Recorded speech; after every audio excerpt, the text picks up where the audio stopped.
একান্তই যদি কোনো সমস্যা হয় তুমি হাইটা মসজিদে যাইতে পারো, আর প্রস্রাবের সময় প্রস্রাব করতে পারো, ওযুর সময় ওযু করতে পারো। আর মসজিদে গেলে বলো আমি বসতাম পারি না।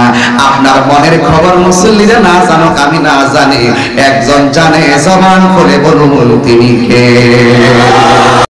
আবু বকর যায়া বলছে, বেলাল তোমার মুখের মধ্যে আগুনের সেক লাগাইছে, পিঠের মধ্যে আগুনের দাগ লাগাইছে, কিছুক্ষণের জন্য তুমি আল্লাহর নামটা বন্ধ করো, তোমার অন্তরের খবর তো আল্লাহ জানে, কিছুক্ষণের জন্য তুমি মনে মনে আত্মসমর্পণ করে ফেলাও, তাইলে কষ্ট থেকে তুমি বাঁচতে পারবা। বেলাল ডাক দিয়া বলে, আবু বকর, এই আওয়াজে মানি না, জোরে বলো আল্লাহু আকবার।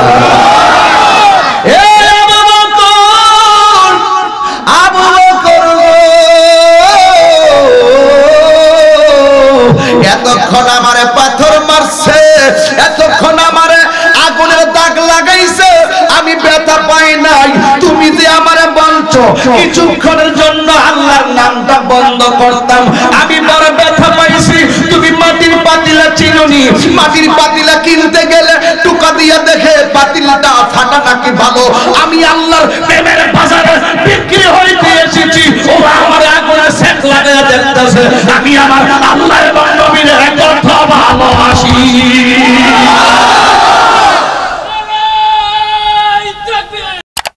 আমি সেই দিন বলেছি কোরআনের 26টা আয়াত কেন, 26টা আয়াতকে বাতিল করার জন্য ভারতের সুপ্রিম কোর্টে যে রিট করা হয়েছে, অনেকে বিলম্বে তা খারিজ করতে হবে।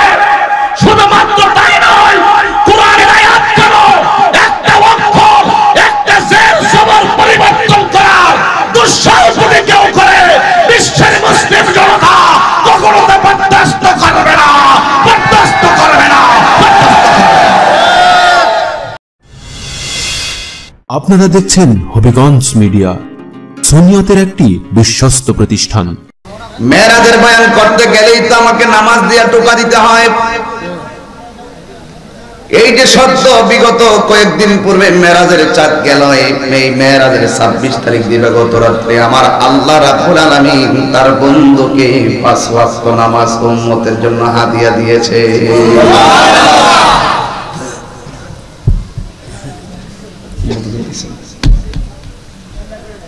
আমার নবী বলেন, উম্মত আমি মেরাজে গিয়ে 17টা জায়গায় ঘুরছিলাম, আল্লাহ রাব্বুল আলামিন আমাকে বলেছেন যারা 5 ওয়াক্ত নামাজ পড়বে, 17 রাকাত ফরজ আছে 5 ওয়াক্ত নামাজের, ফজরের নামাজের 2 রাকাত ফরজ, যোহরের নামাজের 4 রাকাত, আসরের 4 রাকাত, মাগরিবের 3 রাকাত, ইশারের 4 রাকাত, এই 17 রাকাত ফরজ যারা নিয়মিত আদায় করবে, আমার আল্লাহ বলেছেন মেরাজে নিয়ে আমি নবীর 17টা জায়গা দেখাইছি, পৃথিবীর কেউ এই জায়গাগুলো দেখে নাই। আল্লাহ রাব্বুল আলামিন আমাকে বলেছেন আমার উম্মতদের কেউ এই 17টা জায়গায় দেখাইয়া তাদের ডান হাতে জান্নাতের টিকিট দিয়ে দিবে। আমার নবী বলেন আমি যখন মেরাজে গেলাম, বুঝছেন মেরাজের বিশেষ আলোচনা চলতেছে, বিশেষ আলোচনা, ঠিক আছে, বিশেষ কথা। আমার নবী যখন মেরাজে গেলেন, জান্নাতের ভিতরে গিয়ে যখন ঢুকলেন, ঢোকার পরে আমার নবী বলেন আমি জান্নাতে ঢুকলাম, ঢোকার পরে প্রত্যেকটা রুমে রুমে দেখলাম একজন মানুষের পায়ের আওয়াজ শোনা যায়।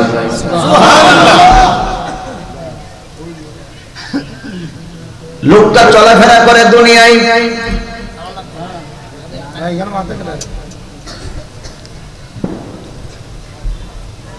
লোকটা চলাফেরা করে দুনিয়ায়, কিন্তু লোকটার পায়ের আওয়াজ শোনা যায় জান্নাতের ভিতরে।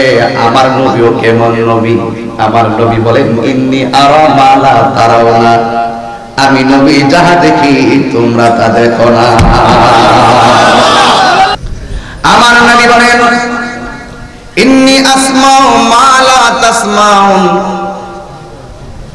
আমার নবী বলেন আমি নবী যাহা শুনি তোমরা তা শোনো না। জোরে জোরে কে সুবহানাল্লাহ বলবেন না?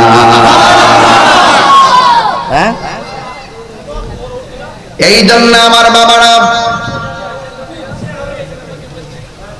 আমার বন্ধুরা,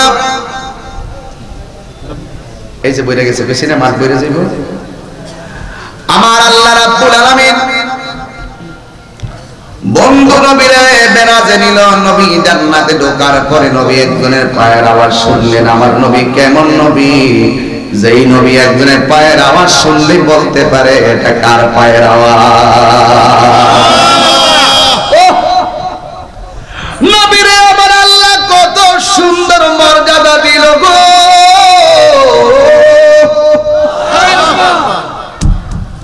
নবী আমার বলেন ইন্নী আরা মা লাউ তারাউনা, আমি যাহা দেখি তোমরা তা দেখো না।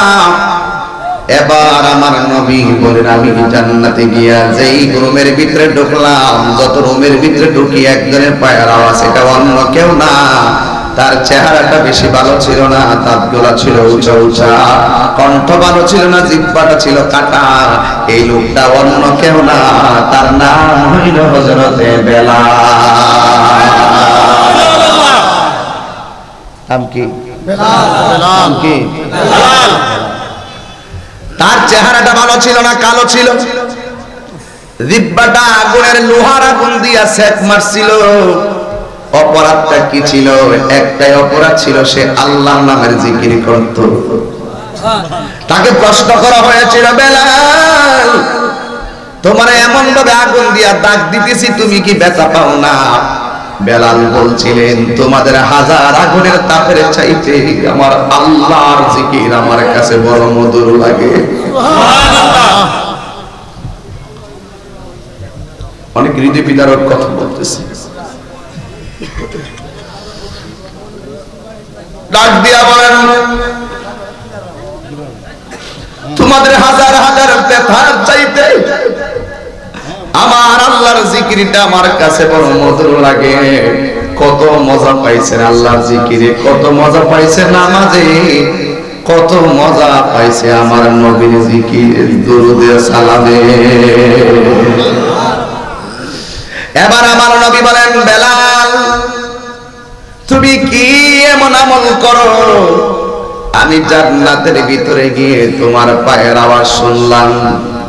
বেলাল রাদিয়াল্লাহু তাআলা আনহু বলেন ইয়া রাসূলুল্লাহ, নবী গো আমি যেই মসজিদে আযান দেই ওই মসজিদে আপনি নবী বলেন ইমাম। সম্মানটা কি কম?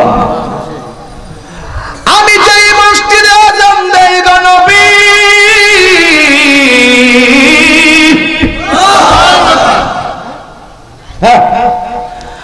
সেই মসজিদের মেহরাবে দাঁড়িয়ে আপনি নামাজ পড়ান। আমি যেই মসজিদে নামাজের জন্য ইকামত দেই আপনি সেখানে মেহরাবে দাঁড়িয়ে নামাজ পড়ান। কিন্তু নামাজের পরে সব সুন্দর সুন্দর সাহাবারা আপনার সঙ্গে মুসাফা করে। দেখি ভাই হাতটা দেন, এই মুসাফা বেশি বেশি করবেন। আমার রাসূল বলেন হাতটা যখন আমরা সরব এই হাতের ফাঁক দিয়া গুনাহগুলো জরে পড়ে যায়। মুসাফা চালু করবেন, মুসাফা করবেন দেখবেন শত্রুতা কমে গেছে। সালাম দিবেন দেখবেন দুশমন গেছে। সালামের প্রচলন করবেন আর মুসাফার প্রচলন করবেন। বেলাল ডাক দিয়া কয় নবী গো আমার বড় মনে চায় প্রতি নামাজের পরে আপনার সঙ্গে মুসাফা করব, আপনার কাছে আমার মনের কথা বলবো। কিন্তু আমার চেহারাটা কালো, আমার চেহারাটা দাঁতগুলা উঁচা উঁচা, জিহ্বাটা হলো খাটো, আপনার নামটাও ভালো করে উচ্চারণ করতে পারি না। ইয়া রাসূলুল্লাহ নামাজের পরে সব সাহাবারা আপনার সঙ্গে মুসাফা করে আর মনের কথা বলে, আমার চেহারাটা ভালো না বলে আমি আপনার সামনে যাই না গো নবী। যদি আমি শরমে যাই না, আমি দূরে থেকে 2 রাকাত নামাজ সব সময় পড়ি। এই 2 রাকাত নফল নামাজ পড়ে আল্লাহর কাছে বলি আল্লাহ আমি তোমার বন্ধু নবীর কত ভালোবাসি তুমি তো জানো, কিন্তু বন্ধু নবীর ভালোবাসা যেন আমার দিকে থাকে, তোমার কাছে 2 রাকাত নামাজ পড়তে দিলাম। কয় রাকাত নামাজ? আল্লাহ রাব্বুল আলামিনের হাবিব বলেন 5 ওয়াক্ত নামাজ পড়লে সাধারণ বান্দা খাঁটি বান্দা হয়, আর 5 ওয়াক্ত নামাজের পাশাপাশি যারা বেশি বেশি নফল ইবাদত করবে এটা আর খাঁটি বান্দা থাকবে না, এই খাঁটি বান্দাটারে আমার আল্লাহ বন্ধু বানায়া নেবে। কি বানাই নেবে? এই জন্য নফল ইবাদত বেশি বেশি করবেন। সবে বরাত আসতেছে তো, এই সবে বরাত আসতেছে, সবে বরাত কি জায়েজ আছে? ওই রাতে সারা রাত ইবাদত করবেন, গুরুস্থানে কবরস্থানে কবর জিয়ারত করবেন ইনশাআল্লাহ। কথা কেন? এই যুবক ভাইরা আমার, এ বন্ধু গো, ওই বেলাল ডাক দিয়ে কয় নবী গো, আমি 2 রাকাত নামাজ পড়ি, এই নামাজ পড়ে পরে আল্লাহর কাছে বলি যেন আপনার ভালোবাসা থেকে আমি মাহরুম না হই, আপনার মায়ের নজর যেন আমার দিকে থাকে। আমার নবী ডাক দিয়ে কে বেলাল, আমার মনে হয় তোমার বন্দেগীটা আল্লাহ কবুল করে ফেলাইছে, এই জন্য তুমি জমিনে হাঁটো, তোমার পায়ের ঠঙ্কা বাজে জান্নাতের ভিতরে। কিভাবে বুঝাবো আপনাদেরকে মেরাজের হাকিকত? বিশেষ কথা বলতেছি, কোন বিশেষ আলোচনা। এই জন্য আমার যুবক ভাইরা, আমার নবী ডাক দিয়া কয় বেলাল, হাসরের ময়দান যেদিন কায়েম হবে, ওই কঠিন মুসিবতে সবাই যাবে, সবাই নাফসি নাফসি বলে কাঁদবে, তুমি বেলাল আমার উটের রশিটা ধরবা, আমি নবী জান্নাতের ভিতরে ঢুকবো, আর তুমি রশি নিয়ে সবার আগে আমার পিছন পিছন ঢুকবে। এই জন্য প্রমাণ পাওয়া গেছি, আল্লাহ রাব্বুল আলামিন কাহার ড্রেসের দিকে তাকায় না, আল্লাহ রাব্বুল আলামিন কাহার চেহারার দিকে তাকায় না, আল্লাহ রাব্বুল আলামিন তাকায় মানুষের অন্তরের দিকে। এই জন্য কে কোন নিয়ত নিয়ে মধ্যবহুল মাহফিলে এসেছো কেউ জানে না, একজন জানে, জবান খুলে বলুন তিনি কে। এখন বলবেন হুজুর, মেরাজে গিয়ে আমার নবী ওই বেলালের পায়ের আওয়াজ শুনেছেন, ঠিক আছে, বেলালের মর্যাদা আমার আল্লাহ বাড়াইছেন, বেলালের অন্তরে নবীর প্রেমটা কেমন ছিল, বেলালের অন্তরে নবীর প্রেমটা কেমন ছিল? আজকে মধ্যবহুলাতে বেলাল আছে না নাই? জোরে করে আছে না নাই? নামে বেলাল হলে চলবে না, হাকিকতে বেলাল হতে হবে, ঠিক কিনা বলি না? বহুত মসজিদের মুয়াজ্জিন আছে না? মুয়াজ্জিন ভাইরা শুধু আজান দিলে চলবে না, ওই বেলালের সুরে আজান দেওয়া লাগবে, কারণ আমার নবী বলেছেন মুয়াজ্জিনের মাথা হাসরের ময়দানে সবার উপরে নূরে চমকাবে। নবীকে প্রশ্ন করা হবে, নবী গো, এই চেহারাগুলোকে আমার নবী বলেন এরা কারা জানোনি? এরাই তো তোমাদেরকে ফজরের নামাজে এভাবে ডাক মারতো, আসসালাতু খায়রুম মিনান নাওম।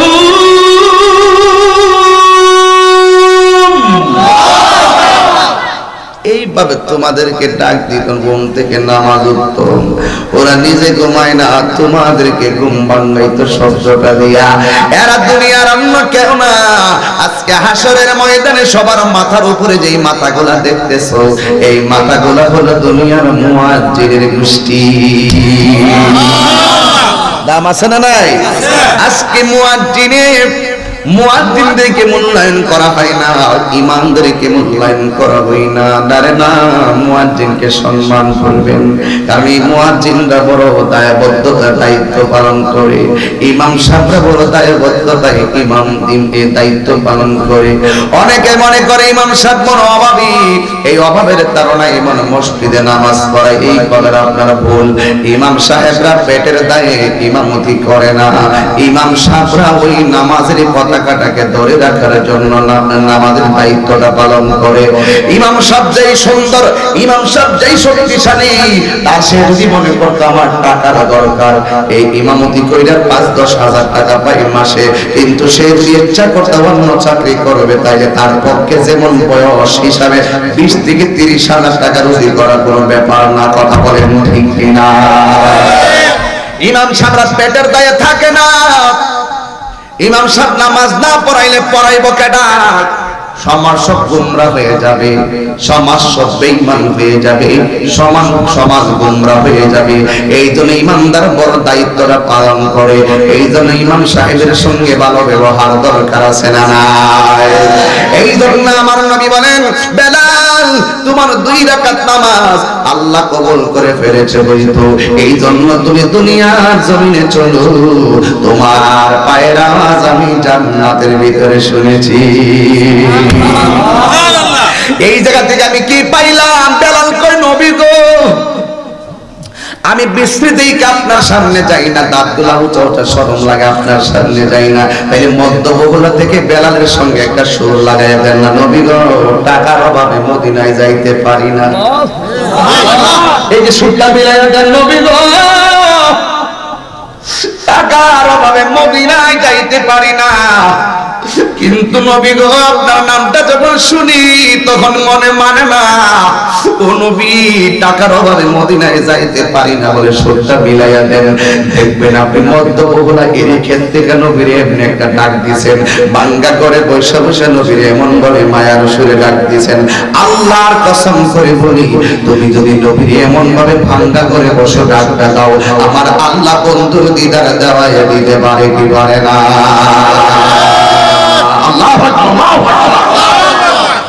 এই জন্য যুবক ভাইরা আমার, নবীরে পাইতে গেলে লাগে শুধু মহব্বত। এই জন্য আমি সব সময় বলি আল্লাহ পাকের ইবাদত, নবীর মহব্বত। এই বেলাল কেমন বেলাল দেখেন একটু, আপনারা বোঝা লাগবে বেলাল কেমন জিনিস। এই দুনিয়ায় অনেক বেলাল আছে, কিন্তু বেলালের মতন মহব্বত নাই রে। আমার নবী মেরাজে গিয়ে যার কদমের আওয়াজটা শুনলেন, দেখেন তার পাওয়ার কত। তার জিহ্বার মধ্যে আগুনের সেক লাগাইয়া দিয়েছিল, আগুনের সেক। আবু বকর যায়া বলছে, বেলাল তোমার মুখের মধ্যে আগুনের সেক লাগাইছে, পিঠের মধ্যে আগুনের দাগ লাগাইছে, কিছুক্ষণের জন্য তুমি আল্লাহর নামটা বন্ধ করো, তোমার অন্তরের খবর তো আল্লাহ জানে, কিছুক্ষণের জন্য তুমি মনে মনে আত্মসমর্পণ করে ফেলাও, তাইলে কষ্ট থেকে তুমি বাঁচতে পারবা। বেলাল ডাক দিয়া বলে, আবু বকর, এই আওয়াজে মানি না, জোরে বলো আল্লাহু আকবার।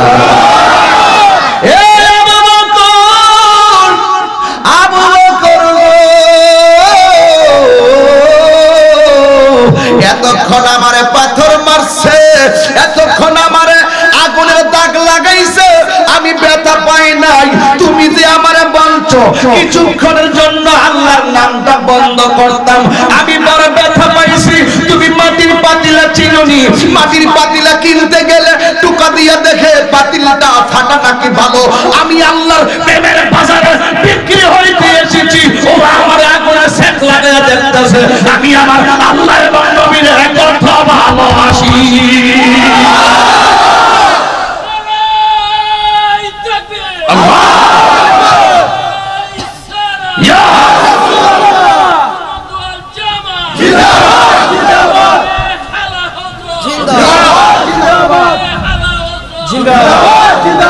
আল্লাহু আকবার, জোরে বল, আর জোরে আল্লাহু আকবার। এটার নাম হলো প্রেম, এটার নাম হলো ভালোবাসা। জীবনের ঝুঁকিতে ও নবীর দরুদ চলবে, জোরে বলুন চলবে, জোরে বলুন চলবে, সাথে বলুন চলবে। ঝুঁকিতে নবীর দরুদ, ঝুঁকিতে নবীর দরুদ, ঝুঁকিতে নবীর সালাম চলবে না? এই জন্য বেলাল কয়, আবু বকর আমি বড় কষ্ট পাইছি, তুমি আমারে বলছো আত্মসমর্পণ করার জন্য, এই জন্য আমি মাঝে মাঝে একটা গান গাই, শান গাই কইতাম নি। এই সভাপতি ঘুমাইতেছেন, একটা শান গাইতাম আর কি, আমি অনুমতি দিলে একটা শান গাইতাম না, কারণ কি জানেন নি, কারণ সভাপতি এবং প্রধান অতিথি এই দুইটা জিনিস খুব গুরুত্বপূর্ণ জায়গা। অনেক সময় দেখা যায় এখন ইদানিং এমন এক অবস্থা তৈরি হয়েছে, যে কোনো প্রোগ্রামটা করলেই হয়তো বক্তা আর না হয় কমিটি, এই দুইটা মানুষের উপর একটা চাপ প্রয়োগ হয় অনলাইনের মাধ্যমে। এই জন্য যে কোনো একটা প্রশ্ন করলো, এই প্রশ্নের উত্তরটা দিতে গেল আপনার অনুমতি লাগবে। এটা আমার পক্ষ থেকে আপনাকে সম্মান। কি আমি দেখে রাখছি, এটা দেখছি বলেই আপনাকে সজাগ করছি।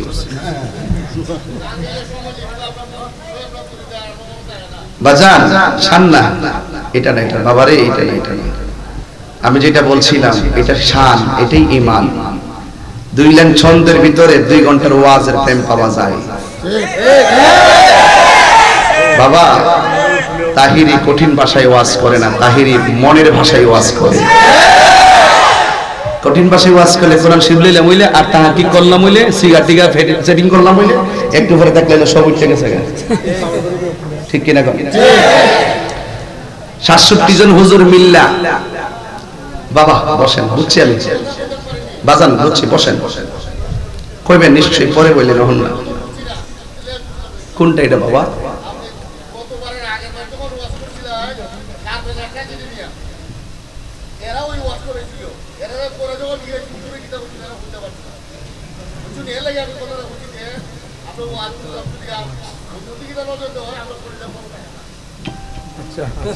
এটা দাড়িটা রাখেন তো, এটা মনে রাখেন, আর কিছু লাগলো না, শুধু দাড়িটা রাখেন। দাড়ির ভিতরে বড় ষড়যন্ত্র চলতেছে, দেখছেন না? আরঙ্গের একজনকে চাকরি থেকে বাদ দিয়ে দিচ্ছে। আমনের ওয়াজ, এটা দাড়িটা রাখেন, আর কিছু লাগলো না। এটা হলো আমনের ওয়াজ। ওকে বন বাবা বসুন, এলে কি বলছেন পরে কোন বোঝেন না ব্যাপারটা? বন বন বাবা বস, আপনার কথা বুঝছি, আপনার কথা ধরে বুঝতে পারছি, আর আপনি কথা বলতে হবে, আপনার কথা বুঝতে পারছি। এই জন্য বলছে আপনার ওয়াজ হলে দাঁড়িয়ে রাখেন আর 5 ওয়াক্ত নামাজ পড়েন। কথা বুঝতে পারছি? নামাজ পড়ে, 5 ওয়াক্ত নামাজ পড়ে উনি, তারপরে বলছি দাঁড়িয়ে রাখেন। এগুলো সব আমার ভক্ত, আমাদের সব হলে আমার মহব্বতের মানুষ। এই জন্য তারা দাবি করে, অনেক সময় কথা বলে, এটাই সঠিক। এই জন্য আমি খুতবার মধ্যে 30 মিনিট সময় ব্যয়ও করি নাই, ডাইরেক্ট বয়ানে ঢুকছি। ব্যয় করছি? ডানে বামে গেছি? আমি আমার মতো করে কথা বলছি। 67 জন মৌলবী তাহিরি বিরুদ্ধে ফতোয়া দিয়ে এখন ফলাই গেছে। কয়জন মৌলবী? 67 জন মৌলবী আমার কাফের ফতোয়া দিয়ে আর ওই কাফের হয়ে গেছে। কথা কি বুঝাইতে পারছি? কথা বুঝাইতে পারছি? এই জন্য আমি বুঝাইতে চাই কোনটা শান আর কোনটা গান। শান হইছে ঈমান, কিছু মুনাফিক আছে আমার সমাজে, এই মুনাফিকরা সবচেয়ে বড় ভয়ঙ্কর জিনিস। কথা কোন ঠিক না বেটি? উনি যে কথা বলছে ভালো কথা বলছে। হুজুর আপনি যদি ডানে বামে যান তাহলে হয়তো আমরা ওয়াজ বুঝলা যাবো। ওয়াজ বেশি লাগে না, দাঁড়িয়ে রাখেন, 5 ওয়াক্ত নামাজ পড়েন, ওয়াজ আর লাগতো না। অ্যাডভোকেট সাহেব ইডিয়ে কইছিল, আমরা লাস্টের কথা ইডিয়ে হয়, লাস্টে মাঝখানে ঘটনা কই, ঘটনা মনে রাখা ফরজ না, ঘটনা মনে রাখা ফরজ না, কিন্তু নামাজ পড়তে হবে এটা মনে রাখা ফরজ। কথা কোন ঠিক না বেটি? এটা মাথায় রাখতে হবে। আমার যুবক ভাইরা রে, ব্রাহ্মণবাড়ির ফোলা কিন্তু তোরা মনে করিস না যে আমি ফালাইন না বেড়া। তাহিরি দলিলের জোরে কথা বলে, তাহিরি দালালের জোরে কথা বলে না।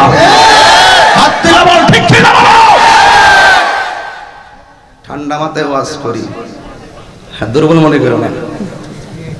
দেখছো না বড় বড় আম গাছ জাম গাছের ফু দিয়া হাড়ের তলা ফলাই দিছি,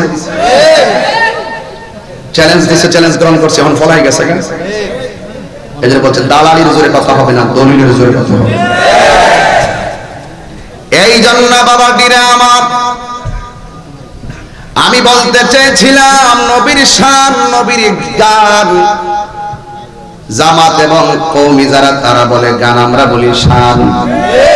এরাও গান বলে, নবীর কথাই বলে, আমরাও শান বলে, নবীর কথাই বলি, পার্থক্য এটাই। হাসান বিন সাবিত বলেন, আমার যখন রোগ হতো আমি ডাক্তারের ওষুধ খেতাম না, আমি যখন নবীর শান গাইতাম আমার রোগ বিমার ভালো হয়ে যেত। কি বুঝেননি কিছু? গভীর চিন্তায় ছন্দ হয়, ছন্দে একটা সুর হয়, সুরে একটা প্রেম হয়, প্রেমে দিল পরিষ্কার হয়। যেই চিন্তায়, যেই ছন্দে, যেই সুরে আল্লাহ নবীর প্রেম পাওয়া যায়, এই ছন্দ সুর শান কোনদিন হারাম হতে পারে না।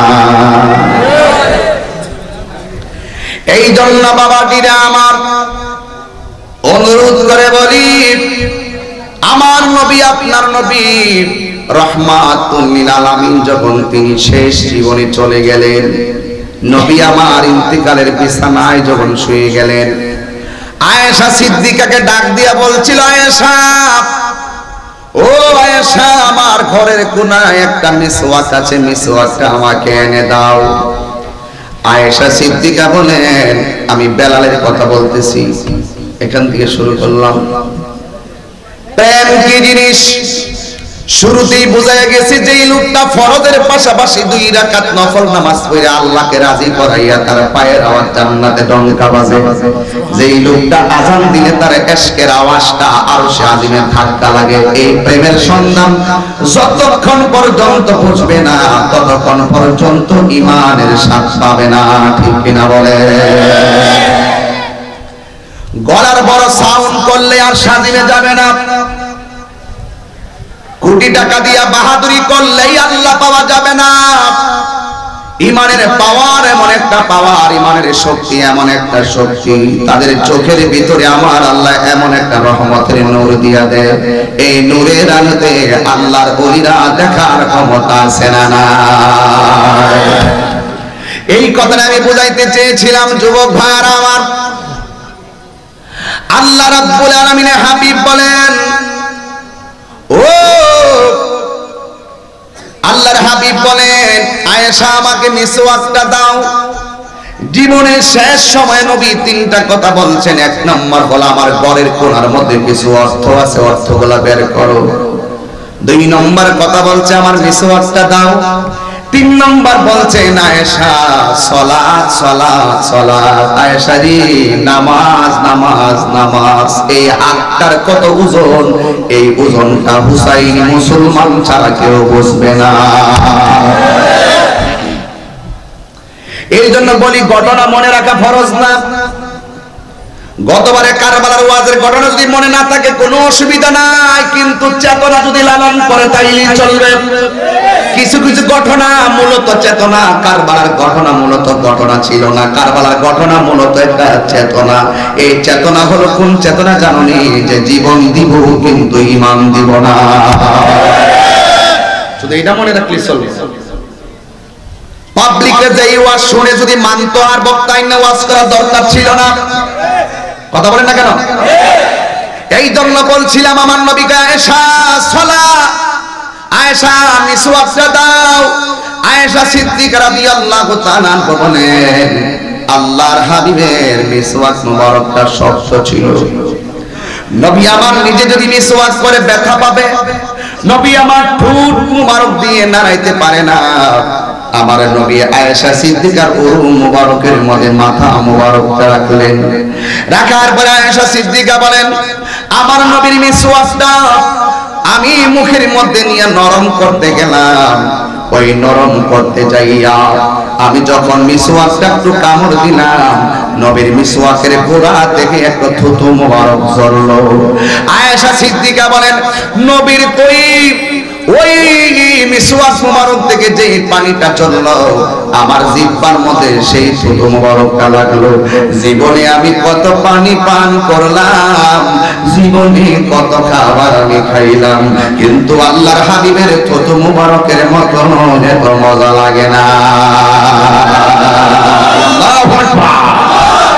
আয়েশা বলে, জগৎবাসী আমার নাকের ভিতরে আমার নবীর থুতু মুবারকটা এত মেশকে আম্বরের ঘ্রাণ লাগছে, এত মেশকে আম্বরের ঘ্রাণ আর কোনোদিন লাগে নাই। এবার আয়েশা সিদ্দিকা নবীর ওই মিসওয়াক মুবারকটা কামড়াইয়া দিলেন।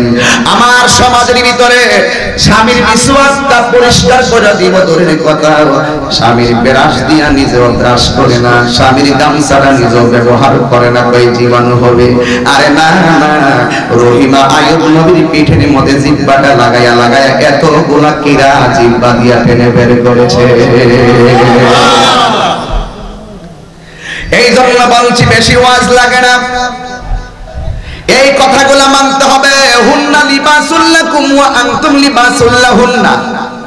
নারী হলো পুরুষেরই পোশাক পুরুষ হলো নারীর পোশাক। এই জন্য যুবক ভাইরা অনুরোধ করে বলি, আমার নবী আয়েশা সিদ্দিকা রাদিয়াল্লাহু তাআলা আনহাকে ডাক দিয়ে বলেন, আয়েশা তোমাকে বলি, তুমি আমার ঘরের ভিতরে কিছু স্বর্ণ মুদ্রা আছে নিয়ে আসো। আমার নবী আনলেন। আয়েশা সিদ্দিকা মনে মনে ভাবেন, না জানি কারে স্বর্ণ মুদ্রাগুলো দিয়ে যায়। কিন্তু না না, নবী আমার এমন একটা সিদ্ধান্ত নিলেন, সব স্ত্রীগুলারে খুশি করে দিলেন। আমার নবী বলেন, আয়েশা আমি যেই স্বর্ণ মুদ্রাগুলো রেখে গেছি, এই স্বর্ণ মুদ্রাগুলো এতিমের মাঝে বন্টন করে দিয়ে দিও। তার মাঝে এতিমের মধ্যে বন্টন করে দিয়ে দিও, এতিমের মধ্যে বন্টন করে দিয়ে দিও। এই জন্য যুবক ভাইরা আমার গভীর মনোযোগ দেন। এবার এতিমের মাথায় কেউ যদি হাত বোলায় দেয়, ওই হাতের নিচে এতিমের মাথার যতটা চুল থাকবে আমার আল্লাহ রাব্বুল আলামিন ততটা নেকি দান করে দিবে। এই জন্য এতিমকে ধাক্কা দিয়ে বের করে দিবেন না, মিসকিনকে তিরস্কার করে ধাক্কা দিয়ে বের করে দিবেন না। এই জন্য আমার সমাজের ভিতরে কিছু বড় লোক আছে, কইতাম নেই, কিছু বড় লোক মাইকিং করে বিশেষ বিজ্ঞপ্তি, আগামীকাল সকাল 10টায় এমুক সাপ যাকাতের কাপড় দিব। কিসের কাপড়? এই টেহাওয়ালার ঘরে টেহাওয়ালা। তুই মাইকিং করিস? এই বেটা মাইকিং করিস কেন লাগে? দান এমন ভাবে করতে হয় যেন ডান হাত দিয়ে বাম হাত না জানে। তুমি যদি সত্যিকার দানবীর হও, তাহলে রাতের বেলা মেম্বারের মাধ্যমে তালিকা কইরা বাড়ি বাড়ি রাতের অন্ধকারে নিয়ে এতিমের ঘরে নিয়ে পৌঁছাই দিয়ে আসো।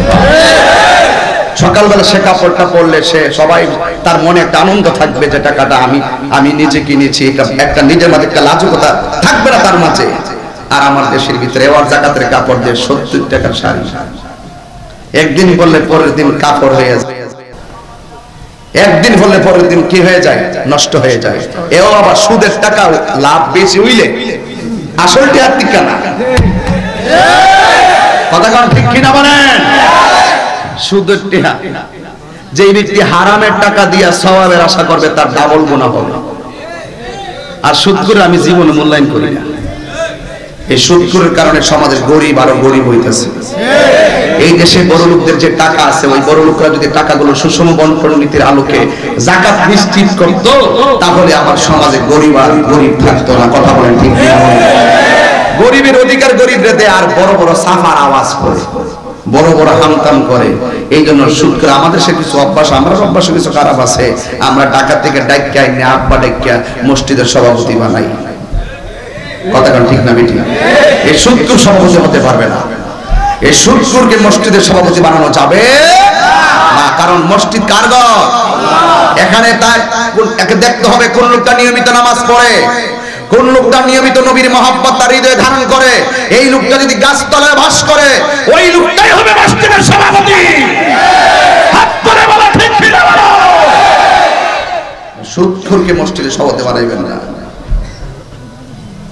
এই সমস্ত হারামখোর দেখে দায়িত্ব ধর্মীয় চেতনার মূল জায়গার ভিতরে স্থান দিয়া করোনার মহামারীর মতন মহামারী আসছে।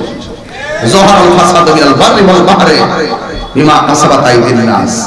এই যত গজব আসে একমাত্র আমাদের সব গজবগুলো আমাদের হাতের কামাই।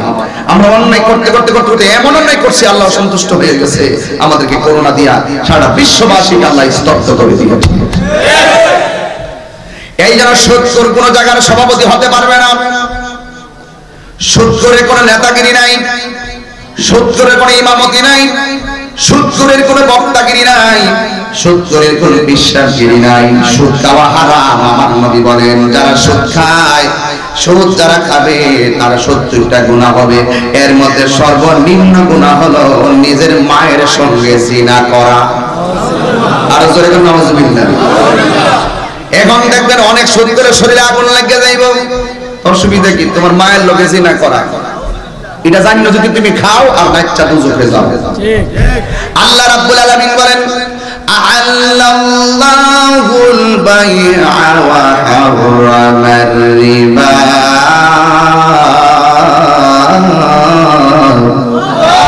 আল্লাহ রাব্বুল আলামিন ব্যবসাকে হালাল করেছেন। করেছেন, সুদকে আল্লাহ রাব্বুল আলামিন হারাম করে দিয়েছেন। আল্লাহ যেটা হারাম করবে পৃথিবীর কোনো মানুষ তাকে হালাল করার হুকুম অধিকার আসেনি। এই জন্য আমার নবী বলেন, আয়েশা এই স্বর্ণ মুদ্রাগুলো তুমি এতিমের মধ্যে বন্টন করে দিয়ে দাও। এবার আয়েশা সিদ্দিকা এতিমের মাঝে বন্টন করে দিয়ে দিলেন। আমার নবী শেষ কথাটা বলেছিলেন, আয়েশা সালাত সালাত সালাত, নামাজ নামাজ নামাজ। এই জন্য যুবক ভাইয়েরা, আমার সমাজের ভিতরে অনেক মানুষ আছে, জ্বর যদি 99 হয় অথবা 101 হয়, চেয়ারে বসে নামাজ পড়ে, মসজিদের ভিতরে চেয়ারে বসে নামাজ পড়ে। কত বড় ফাঁকিবাজ! হুজুর আমি তো পারি না, বসতাম পারি না, উঠতাম পারি না। হ্যাঁ, তইলে ফসরা করছো কেমনে? বয়া করছো না হারিয়া করছো? পায়খানা করছো কেমনে? বয়া করছো না হারিয়া করছো? এর ক্ষেত্রে আইল বাচ্চো কেমনে? গরু লেগে গাছ কাটছো কেমনে? মসজিদে গেলে আল্লাহর লগে মস্কারা করো, চেয়ারে বসে নামাজ পড়ো। বসে দাঁড়ায় নামাজ পড়তে না পারলে বৈশা পড়বে, বৈশা না পারলে শুইয়া পড়বে, শুইয়া না পারলে ইশারাই পারবে। আল্লাহ তো তোমাকে অনেক সহজ করে দিয়েছে। তুমি মসজিদে চেয়ারে বসে বাবুগিরি দেখো, টাকাওয়ালা দেখবেন কোন গরিব কিন্তু বইলে তারা ধাক্কা মেরে নামাই দেয়। অনেক টেহাওয়ালা ডিজাইন মসজিদে কোনাকানা দিয়া বসে। কথা কোন ঠিক না বেটি? এগুলো হারাম খাইতে খাইতে এমন অবস্থা হইছে, শেষ পর্যন্ত হাঁটু গিরা কোমর দইরা ফালাইছে। একান্ত যদি কোনো সমস্যা হয়, তুমি হাইটা হাইটা মসজিদে যাইতে পারো, আর প্রস্রাবের সময় প্রস্রাব করতে পারো, ওযুর সময় ওযু করতে পারো। আর মসজিদে গেলে বলো আমি বসতাম পারি না। আপনার মনের খবর মুসল্লিরা না জানুক, আমি না জানি, একজন জানে, জবান খুলে বলুন তিনি কে। ক্লিয়ারলি কথা বলুন, পরিষ্কার। ফাঁকিবাজি চলবে না, ফাঁকিবাজি জানার আমি মান্না, মানার নাম হলো ঈমান। এই জন্য আমার নবী বলেন, আয়েশা নামাজ নামাজ নামাজ। কিন্তু দেখা গেছে ওই সময় মসজিদে আযান হয়েছে। আমার নবী অসুস্থ থাকার পরেও আমার নবী কদম মোবারক করে খেসরাইয়া খেসরাইয়া আল্লাহর ঘর মসজিদে চলে গিয়েছে। এই জন্য যুবক ভাইরা আমার নবী ইন্তিকাল যখন হয়ে গেল, আমি আমার বিষয়টাকে নিয়ে আসলাম সামাজিকতার দিকে। এই জন্য যুবক, আমার নবী ইন্তিকালের পরে নবীর একজন সাহাবী হাতের মধ্যে তলোয়ার নিয়ে দাঁড়ায়া গেছে। তলোয়ার নিয়ে দাঁড়ায়া বলে, যারা বলবি আমার নবী মারা গেছে, আমি ওমর কিন্তু তলোয়ার দিয়া তারা কলমা ফালাইয়া দিব। ওমর তো তেমন ওমর, যিনি রাস্তা দিয়া হাঁটলে ওই রাস্তা দিয়া কোনদিন শয়তান যাইতো না। এত ভয় পাইতো উমর রে, শয়তান ডরাইতো।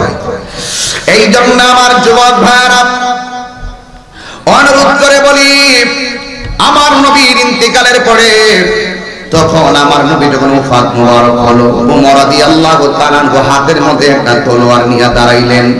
তলোয়ার নিয়ে দাঁড়ানোর পরে ওমর রাদিয়াল্লাহু তাআলা বলছেন, আবু বকর বলেন, হে ওমর কান্না করো না, হে ওমর মন খারাপ করো না, তোমাকেও যেতে হবে, আমাকেও যেতে হবে। এরপর ওমরকে সান্ত্বনা করতে পারে না। বন্ধুরে যখন সান্ত্বনা করতে পারে না, ও আবু বকর রাদিয়াল্লাহু তাআলা একটা বুদ্ধি করলেন।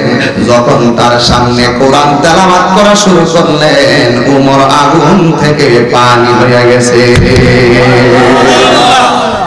ইন্না নাহনু নাযালনা যিকরা ওয়া ইন্না লাহু লাহাফিজুন।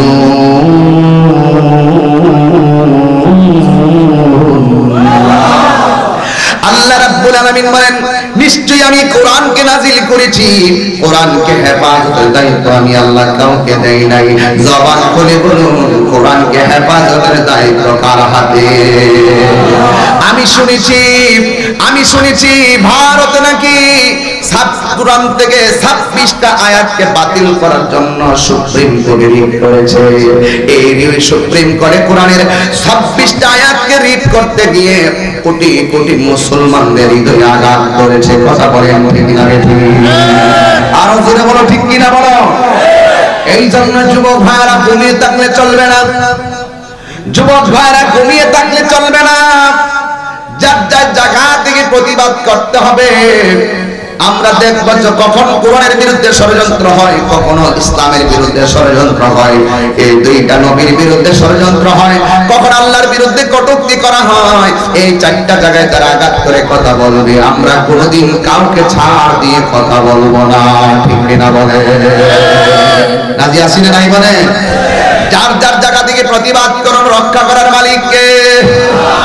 আমি সেই দিনে বলেছি, এই হবিগঞ্জবাসী, আমি সেই দিনও বলেছি, আমি সেই দিন বলেছি কোরআনের 26টা আয়াত কেন, 26টা আয়াতকে বাতিল করার জন্য ভারতের সুপ্রিম কোর্টে যে রিট করা হয়েছে, অনেকে বিলম্বে তা খারিজ করতে হবে।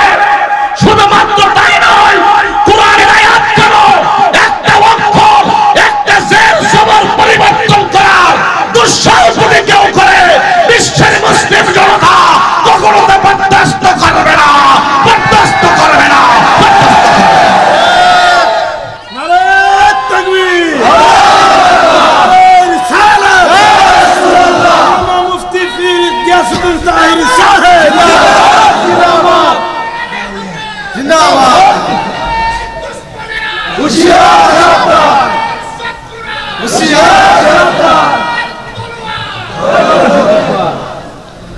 কথা কি বলতে পেরেছি?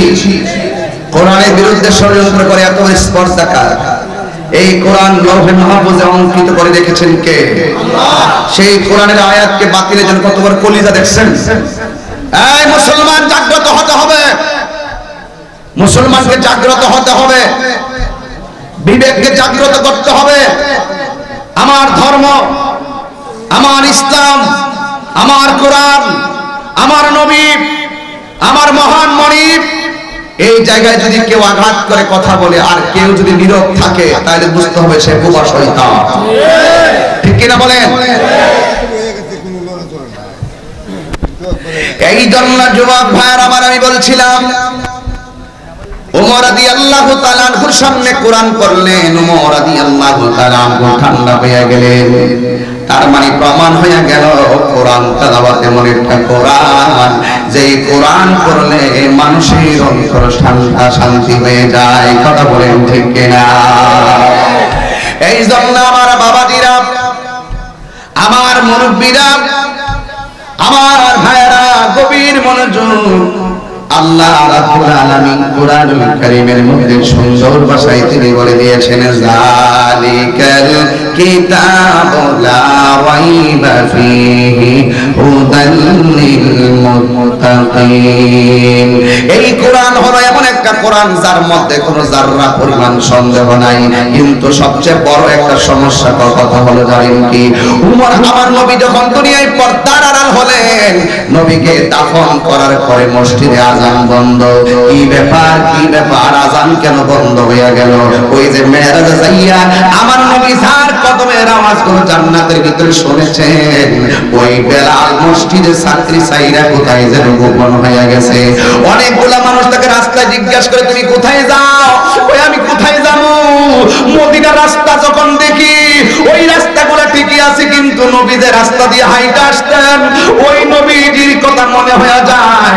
রাস্তা থাকবে কিন্তু আমি নবী দেখতে পারবো না, এই মদিনায় আমি চলাফেরা করতে পারবো না, আমার মন মানে না। তিনি মদিনা থেকে বেরিয়ে চলে গেলেন। কত শত মানুষগুলো তারে গলিতে গলিতে কত তালাশ করলো, হযরতে বেলালকে খুঁজে পাই নাই। কিন্তু একদিন, দুই দিন, তিন দিন, এমন ভাবে মাস চলে গেল, কিন্তু বেলালের কোনো খবর নাই। এবার ওই বেলাল কোথায়? যেই বেলাল আযান দিলে আর সে আজিমের মধ্যে প্রেমের ধাক্কা লাগলো। আমার নবীর ইন্তিকালের পরে বেলাল চলে গেল। প্রেমিকের অন্তরে কেমন নবীর প্রেম! যেই বেলাল 2 রাকাত নামাজ পড়তো, আমার নবীর মহব্বত তার দিকে থাকার জন্য, এই নবী চলে গেছে, বেলাল পাগলের মতো হয়ে গেছে। ওরে আমার বাবা, বেলাল নাই, বেলাল নাই, বেলাল নাই। এবার মাসখানেক পরে বেলাল রাদিয়াল্লাহু তাআলা আনহু একদিন রাতের বেলা ঘুমায় রইলেন। নবীর ইন্তেকালের পরে বেলাল সর্বপ্রথম আবার নবীর দেখা পাইলেন। বেলাল রাদিয়াল্লাহু তাআলা আনহু রাতের বেলা ঘুমায় রইলেন। ঘুমের ঘরে স্বপ্ন দেখে আমার নবী বেলাল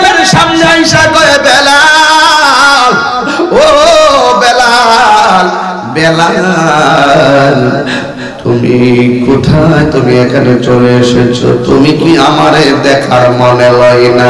এর মানে কি জানি, প্রেমের যেখান থেকে নবীর সঙ্গে প্রেম নিবেদন করে, আমার নবী সরাসরি এসে তার প্রেমের রিপ্লাই দেয়। কথা বলেন ঠিক কিনা? নবী আসার ক্ষমতা আছে না নাই?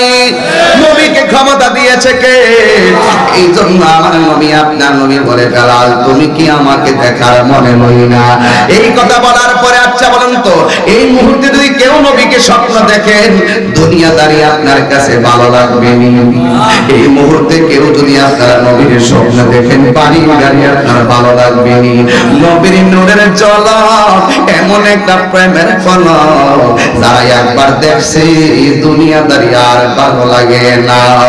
এবার ওই বেলাল রাদিয়াল্লাহু তাআলা আনহু নবীর স্বপ্ন দেখার পরে পাগলের মতন হয়ে গেল, রূপের ঝলক নূরের ঝলক দেখা। বেলাল রাদিয়াল্লাহু তাআলা আনহু যখন শুনলেন আমাকে কি দেখার মনে লয় না, তিনি হাতের মধ্যে একটা কাপড় নিলেন, কাপড় নিয়ে চেহারাটাকে তিনি বাঁধলেন। এই চেহারাটা বাইদা এবার বেলাল রাদিয়াল্লাহু তাআলা আনহু মদিনায় চলে গেলেন। মসজিদে নববীর দিকে যাইয়া মেহরাবে তাকায়া রয়েছে। আমার নবী তো এখানে পয়সা পয়সা খুতবা দিত, আমার নবী তো এখানে দাঁড়ায়া দাঁড়ায়া খুতবা দিত। ওই জায়গার মধ্যে দাঁড়াইয়া রইলেন রে বাবা। এ বন্ধু রে বন্ধু, ও বাবা, বেলাল যখন নবীরে দেখে না, একটা দৌড় মাইরা নবীর রওজার পাশে গেছে, রওজার পাশে যাইয়া দাঁড়াইয়া রইছে। বেলাল রাদিয়াল্লাহু তাআলা সেখানে গিয়ে নবীরে যখন দেখে না, তখন বেলাল গত মুশকিল মন নবীর রওজা মুবারক থেকে বের হয়ে গেল। বের হওয়ার পরে ওই বেলাল রাদিয়াল্লাহু তাআলা মুখের মধ্যে কাপড় নিয়ে রওনা দিল। আর কিছু কিছু ছোট ছোট পোলাপান বেলালের পিছনে পিছনে লাগছে। এই মুহূর্তে যদি মধ্যবহুলা একটা মানুষ যদি ওই মুখের মধ্যে কাপড় দিয়া যদি আসে, মুখের মধ্যে কাপড় দিয়া যদি এই এলাকায় ঢুকে, অনেক মানুষ তারে সন্দেহ করব, অনেক মানুষ তারে সন্দেহ করব। আমার আব্বা, ও বন্ধুরে, ওই মানুষটার পিছনে ছোট ছোট পোলাপান কিন্তু আগে ধরে, যেগুলো পাগল আসতে দেখবেন ছোট বাচ্চা পিছনে লাইন ধরে, এই ছোট ছোট বাচ্চাগুলা পিছনে পিছনে লাইন ধরতেছে। এবার হঠাৎ করে ছোট ছোট বাচ্চারা মুরব্বিরে ডাক দিয়া কয়, মুরব্বি, একটা পাগল আইছে এলাকায়, দেখেন না মুখটা বান্দা, একটু পরে পরে পাথরের মধ্যে চুমা দেয়। মুরব্বিরা ডাক দিয়ে কয়, তুমি কেডা গো, এমন ভাবে মুখটা বান্দা মদিনায় ঘোরাঘুরি করতেছো, আবার রাস্তায় যেই পাথর দেখতেছো, পাথরে তুমি চুমা দিতেছো। ডাক দিয়া কই, তুমি কে? তাই আমি কেউ না, আমি হইলাম মদিনাওয়ালার গোলাম। কে তুমি? কে? আমি মদিনাওয়ালার গোলাম। এই কথা বলার পরে কয়, তুমি পাথরের মধ্যে কেন চুমা দিতেছো? এবার পাগলা ডাক দিয়া কয়, আমি সব পাথরে চুমা দেই না, ওই পাথরে চুমা দেই যেই পাথরে আমার নবীর কদম মোবারক লেগেছে। কি চোখ! ইত্তাকু বিফিরাসাতাল মুমিনে ফাইন্নাহু ইয়ানজুরু বিনুরিল্লাহ।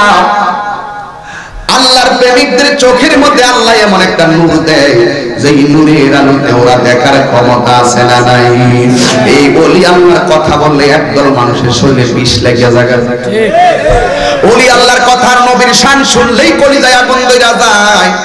अरे अल्लाह अल्लाह क्या मुबारक नाम है, अल्लाह अल्लाह आशिकों का काम है। अल्लाह যে একজন আছে, হিন্দু খ্রিস্টান বৌদ্ধ নাসারা সবাই জানে, আল্লাহ মানার নাম ঈমান নয়। আমার নবীকে ভালোবাসতে আমার আল্লাহ রাজি হয়। কথা বলেন ঠিক কিনা? আরো জোরে বলেন ঠিক কিনা বলেন। এই জন্য বাবারা আমার, নবীকে ভালোবাসলে আল্লাহকে পাওয়া যাবে। আল্লাহ রাব্বুল আলামিন বলেন আমার বন্ধুরে ভালোবাসলে আমি আল্লাহ তোমাদেরকে ভালোবাসবো। আমার নবী বলেন আলালা ঈমানা লিমান লা মুহাব্বাতা লা, যার অন্তরে আমি নবীর মহব্বত নাই তার ঈমান নাই। এই জন্য যুবক ভাইরা ঈমান একটা গুরুত্বপূর্ণ সম্পদ। এই বেলাল রাদিয়াল্লাহু তাআলা আনহু বলেন আমি সব পাথরে চুমা দেই না, যেই পাথরে আমার নবী কদম মুবারক রেখেছেন ওই পাথরের মধ্যে আমি চুমা দেই। এই জন্য যুবক ভাইরা ওই তারা ডাক দিয়া বলেন এ যুবক, ডাক দিয়া বলে তুমি কে গো? তুমি বলছো মদিনা ওয়ালার গোলাম, আবার তুমি বলছো নবীর পাথরের মুবারকে কদম মুবারকের পাথরগুলোরে তুমি চুমা দাও, আসলে তুমি কেন মুখটা খোলো? কই না আমি মুখটা খুলবো না, আমি যেখান থেকে আসছি আমি সেখানে চলে যাব। এই কথা বলার পরে ওরা অনুরোধ করলো, দইরা মুখটা খুললেন। কইলা মদিনাবাসীর একটা চিৎকার মাইরা বলে মদিনাবাসীরা রে তোরা কই আয় আয় আয়, আজানের পাখি ধরা পড়েছে, প্রেমের খাঁচাই বন্দি করো। আয় আয় আয় আয় আয় আয়, বেলাল আসছে মদিনায়, তোরা কই তোরা কই। এবার সব মদিনাবাসীরা অনেক জায়গায় খবর হয়ে গেছে। ইন্দিন টাইমে ডাক দিয়ে বলে বেলাল তুমি কেমনে এতদিন পর্যন্ত আমাদেরকে ফালাইয়া থাকছো?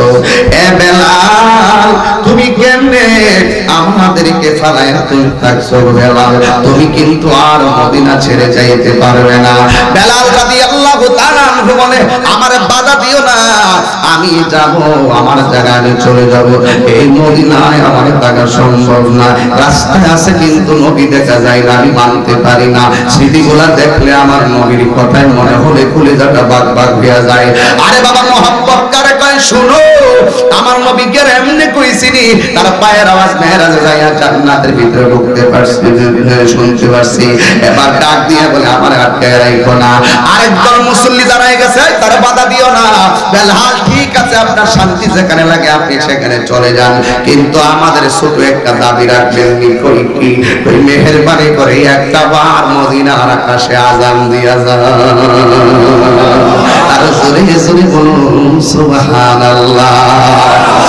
একটা বার মদিনার আকাশে আযান দিয়া যাও গো। ওই যুবক ভাইরা আমার ইন্দিমিন টাইমে আপনার নবীর প্রিয় সাহাবী ওমর ডাক দিয়ে কই মদিনায় থাকার চাইতে আযান দেওয়া আমার জন্য বেশি কষ্টদায়ক, কারণ আযানের ভিতরে আমার নবীর নাম আছে। নবীর নামটা যখন আমি নিব কিন্তু নবীর আমার চোখের সামনে দেখতে পারবো না, আমি বেলাল কলিজা মানবে না, আমি পারবো না। এই কথা বলার পরে বেলাল রাজি না, এই পক্ষের কথাও শুনতে রাজি না, আর ওই পক্ষের কথাও শুনতে রাজি না। বেলাল বলে আমি চলে যাব, আমাকে যেতে হবে, আমাকে চলে যেতে হবে। হঠাৎ করে তৃতীয় পক্ষ আসছে, কি হইল? কই কি হইল মানে এরা বলতেছে বেলাল মদিনায় থাকার জন্য, আর ওরা বলতেছে মদিনার আকাশে একবার আযান দেওয়ার জন্য। বেলাল আযান দিতে রাজি না, বেলাল মদিনায় থাকতেও রাজি না। তাইলে বেলাল কি করবে? কই বেলাল চলে যাবে। তৃতীয় পক্ষ ডাক দিয়ে বলে আমাদের মন বলতেছে তোমরা সবাই যদি বলো বেলাল মদিনায় থাকো, বেলাল মদিনায় থাকবে না। তোমরা সবাই যদি মিল্লা বলো বেলাল আযান দাও, বেলাল আযান দিবে না গো, বেলাল আযান দিবে না। বেলালকে যদি আযান দেওয়াইতে হয়, এই মদিনায় দুইটা সন্তান আছে, একটা নাম হইল ইমামে হাসান, আর একজনের নাম হইল ইমাম হুসাইন।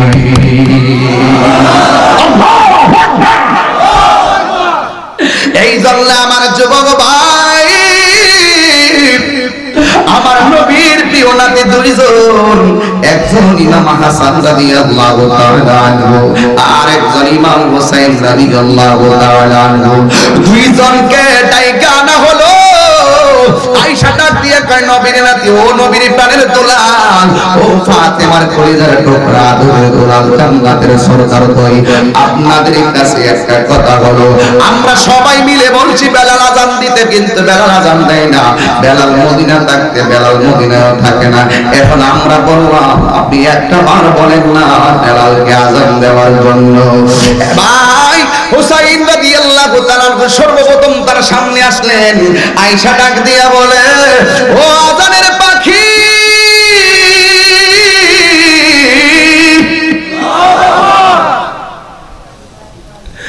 ওই আযানটা দাও দাবিনি গো যে আযান আর শাজিমের মধ্যে প্রেমের ধাক্কা লাগে এখন বেলাল কি করবে এখন কি করবে হযরতে বেলাল রাদিয়াল্লাহু তাআলা মনে মনে ভাবে এখন যদি আমি বলি আযান দিব না আমার নবী না বলে গেছে মান আহাব্বাল হাসান ওয়াল হুসাইন ফাকাদ আহাব্বানি ওয়া মান আবগাদাহুমা ফাকাদ আবগাদানি যারা আমার হাসান হুসাইন দিবে তারা যেন আমি নবীর কষ্ট দিল যারা আমার হাসান হুসাইনকে ভালোবাসবে তারা যেন আমি নবীরে ভালোবাসলো এই জন্য আমি এখন যদি আযান দিতে নিষেধ করি আযান দিতে যদি আমি না করি তাইলে হুসাইন কষ্ট পাবে হুসাইন কষ্ট পেলে আমার নবী কষ্ট পাবে আর নবী কষ্ট পেলে আমার আল্লাহ কষ্ট পাবে কারণ হাসান হুসাইনকে শুধুমাত্র আমার নবী ভালোবাসে না হাসান হুসাইনকে আমার আল্লাহ ভালোবাসে এই জন্য আব্বুরে এই কথা চিন্তা ভাবনা কইরা বেলাল রাদিয়াল্লাহু তাআলা বলেন ঠিক আছে আমি রাজি আর জোরে জোরে বলেন না সুবহানাল্লাহ আসে তো বেশে হযরতে বিলালের মধুর আযান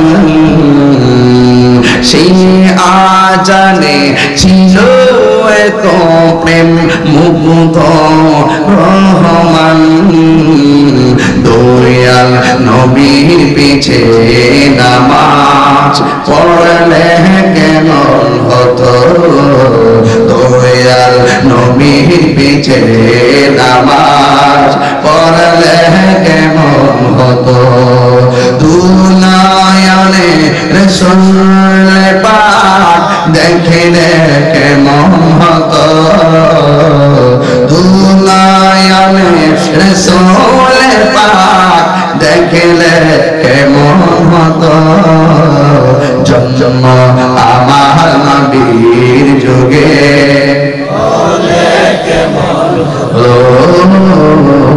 জন্ম আমার নবীর যুগে হলে কেমন হতো দুনায়নে রাসূল পাক দুনায়নে রাসূল পাক দেখলে কেমন হতো জন্ম আমার নবীর যুগে বাবা গজলটা গান নাই গজলটার মধ্যে বাধা দিছে তো এর লাগে এটা বেশি করে গান এটার মধ্যে বাধা দিছে এটা বেশি করে গান জন্ম আমার নবীর যুগে এক ঘন্টা সারা যুবক বলা পান জন্ম আমার নবীর যুগে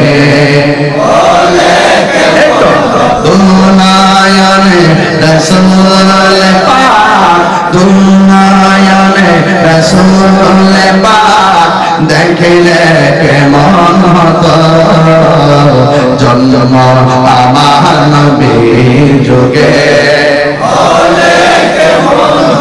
জন্ম আমার নবীর যুগে দুনায়নে রাসূল পাক দেখলে কেমন হতো দুনায়নে রাসূল পাক দেখলে কেমন হতো জন্ম আমার নবীর যুগে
আমার নবীর যুগে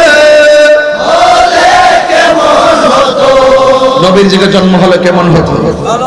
এই জবান খুলে বলে নবীর যুগে জন্ম হলে কেমন হতো?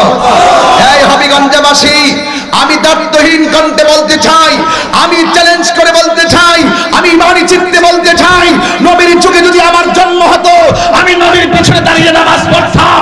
নবীর যুগে যদি আমার জন্ম হতো আমি নবীর সঙ্গে ইফতার করতাম।